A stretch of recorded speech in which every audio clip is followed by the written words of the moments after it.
2013, hardly anyone was able to see Don Coscarelli's John dies at the end on the big screen.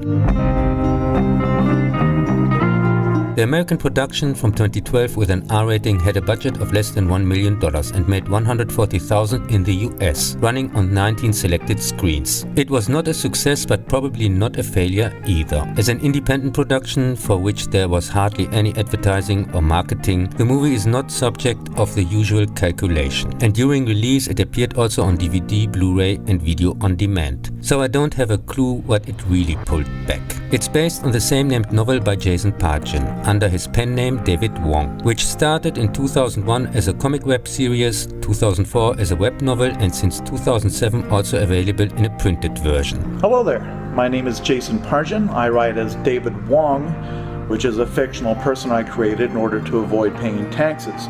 I just wanted to thank you and to give you an early look at the new book I have coming out this fall called Futuristic Violence in Fancy Suits.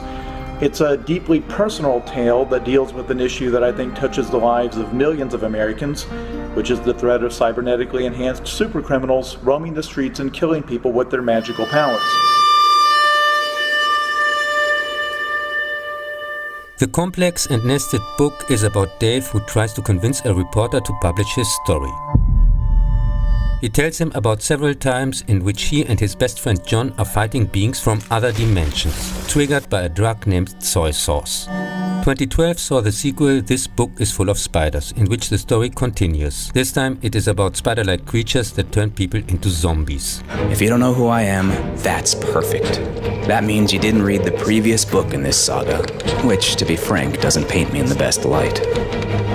I'm pleased to have this fresh opportunity to try to convince you I'm not a shithead.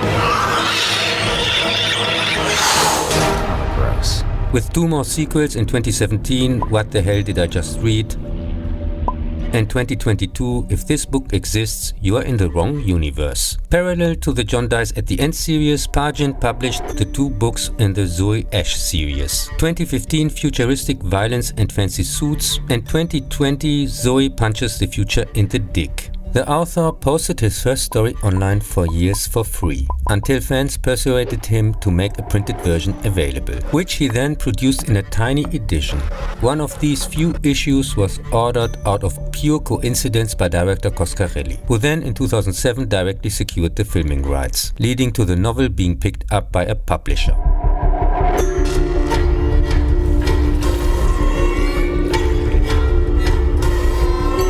David Wong meets a reporter in a diner. David Wong? You doze off there? Look at the box. Whose initial doubts about David's story of strange beings went away when David shows him one.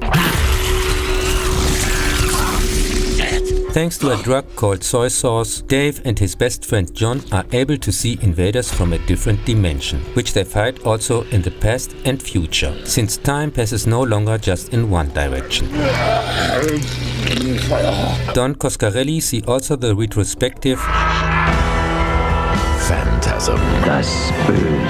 Worked for budgetary reasons with more or less unknown actors. He also co-produced, wrote the screenplay and took part in the editing for this independent project. The unusual, very interesting soundtrack from Brian Taylor contains gloomy score and is, like the movie, not mainstream and very enjoyable if you get used to it. Someday you will face the unimaginable. It is physically impossible to avoid it.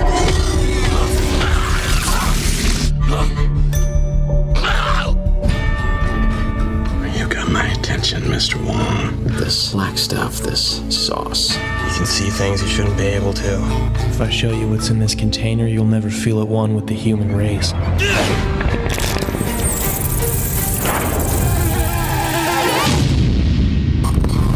I realized all at once. My one chance to save the universe lay inside this bottle. It be opening doors to other worlds, man. What is that stuff, John? The soy sauce? That stuff. I'm remembering things that haven't happened yet. We were chosen by the soy sauce. So you guys are what? Some kind of spiritualist exorcists? It's something like that. The director of Phantasm and I'm Bubba Hotep. I suppose you are wondering where you are. I'm gonna guess we're in an alternate universe of some kind. When I discovered John dies at the end by pure luck, he became directly part of the famous short list and is almost the newest entry. Movie and novel are both very good and differ in many points a lot, but not in the essential statement. The movie is missing important characters such as the former girlfriend of Dave. Some have much smaller roles and different names, like the dog, but others like Marconi get much more important. Some storylines are missing and relationships, such as with Dave and Amy, seem like out of the blue. Also, the book contains a further resolution which does not appear in the movie. John dies at the end is a real secret tip.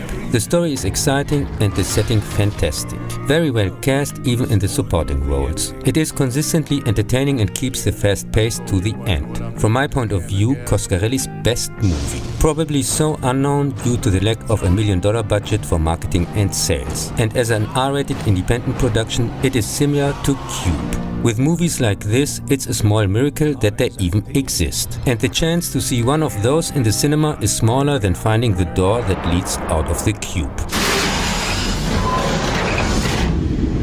Or the reason why some critics have rated it so badly. While unimaginative garbage for the masses, even in the hundreds, reincarnation is praised to the stars and far beyond.